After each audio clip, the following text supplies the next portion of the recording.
how does immigration policy affect housing? What role is played there? I think historically it hasn't been as necessary to focus as much on it because you had such good organic growth in the economy and the population.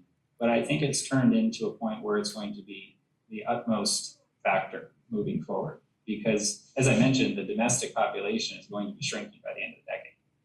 So every ounce of population growth is going to come from immigration. And if you don't have a policy around it, then how can, in a policy of not just a social policy, but an economic policy, I think you have to start thinking about immigration in economic terms, not just social terms, because if you start shrinking a population, you start shrinking the amount of things people need, particularly housing. Think about just as big of an engine as housing is for the economy. If you put pressure on that because you don't need more housing because you're not growing the population, you don't need more cars because you're not growing the population, and you start thinking about the ripple effect. Right. That's an economic problem. And the challenge I think you have is, we use some data from the Pew Center Research Center on this, is there's become a more of a polarization of immigration views between Democrats and Republicans. And it's turned into a political hot button. And now that it's in that arena, you worry that it'll never be an economic issue, even though it should be one. But you also kind of think about it from the supply side of labor. Here you are complaining about most industries about lack of labor. And some of that's social programs, admittedly.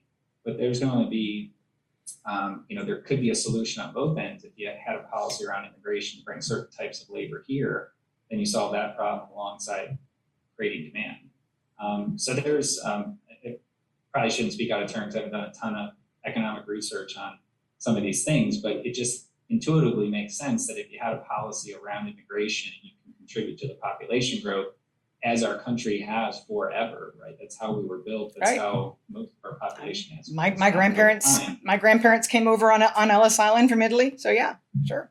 Oh, exactly, and today's Polish Americans, Irish Americans, Italian Americans were one day thought of as troublesome for that cohort at the time, but they came here, they were manual labor, they worked hard, and now there's no differentiation among that cohort living here. So it seems to be now is the time though, because you realize that some of the stuff that we're talking about isn't going to really bite you for 8 years or 10 years. So on one level, you'd sit there and say, we'll solve that another day.